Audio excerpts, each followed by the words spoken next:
good that they're talking. It is good that they're meeting. And yet we should be conservative in our expectations.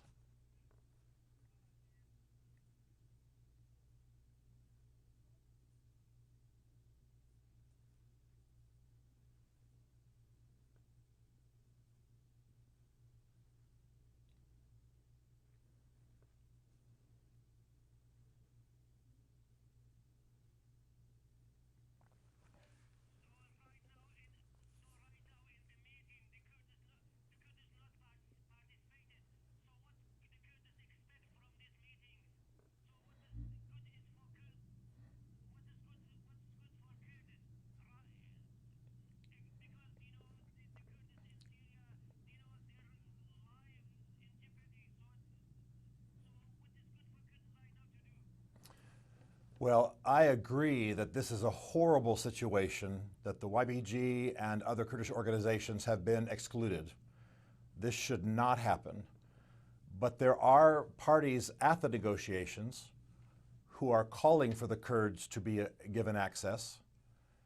And certainly that is the feeling in the United States. So good can still come from this. I'm hoping that the directors of the Geneva meeting give the Kurds access, give the YPG access. But still, even if the Kurds are not given access this time, I think that it's good the meeting is happening. And one of the things that is happening, for Americans anyway, is that the Turkish agenda, the Turkish motives are being exposed. That the Turks would oppose a peace talk that is meant to bring peace to the region tells the rest of the world exactly what they are really about in this situation. So it's good that this happens. Of course, it's an atrocity that the Kurds are being excluded right now, and I hope that that changes.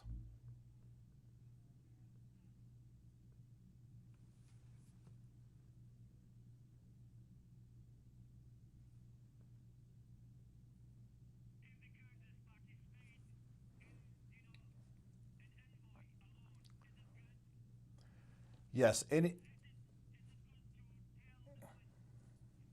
any participation by Kurdish, that's fine. Any participation by Kurdish entities is helpful. Even an envoy, even a small delegation, even if not all Kurdish parties are specifically represented, just to have the Kurdish voice at the table. I think the world knows that it's time for an independent Kurdistan. And so this meeting can be part of that. It can be a beginning. It can be a beginning of a discussion, and that should take place.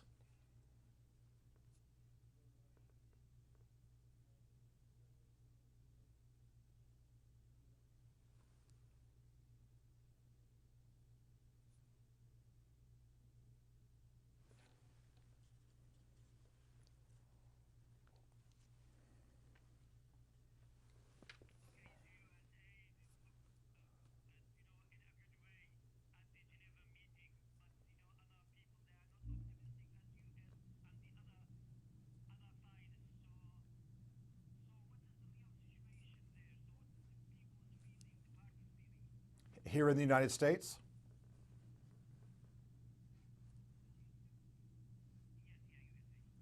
Well, Americans are hopeful for peace, but one of the good things that has happened in recent years is that Americans have come to understand who the Kurds are, that they are the noble fighters against ISIS, and that their time has come as a people. I will tell you that perhaps 5 years ago, no American that I would meet on the street would know what Sykes-Picot was, would know about what happened after World War I, would know about how the Kurds were treated so horribly in the last century. But now you have those discussions all the time. People know these terms. So there is hope in America for this Geneva meeting, but there's also very close attention being paid to the cause of the Kurds, and particularly Iraqi Kurdistan, which is the part of the Kurds that most Americans know best. So I'm optimistic. Overall, the trend is good. I know that when you are in a fight and people are dying and there are injustices and Your people are being bombed in Turkey. I understand it's hard to be optimistic, but if you're asking me about America as a whole, I think the trend is positive for the Kurds because Americans are talking about this, because Americans understand it better.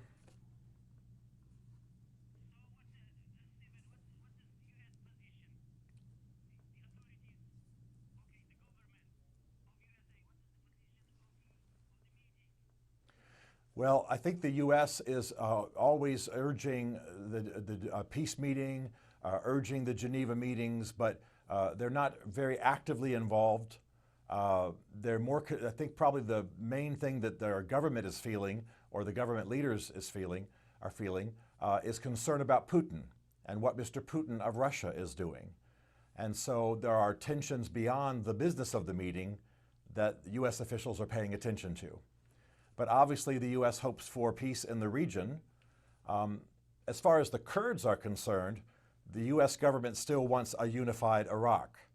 So our official position as a country is not for an independent Kurdistan yet. That's unfortunate.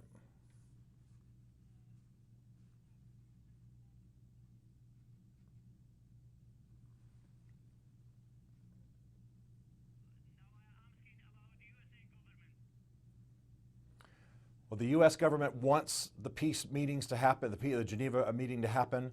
They are suspicious of Mr. Putin. They want cessation of hostilities.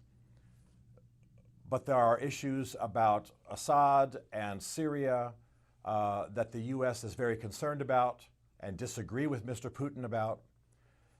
And then, of course, unfortunately, the U.S. government has granted too important a role to Turkey. Because we want the American air bases in Turkey, we don't check Turkey as we should, and deal with them as a nation that is causing problems in that part of the world. It's good to be with you. Thank you. Thank you. Thank you.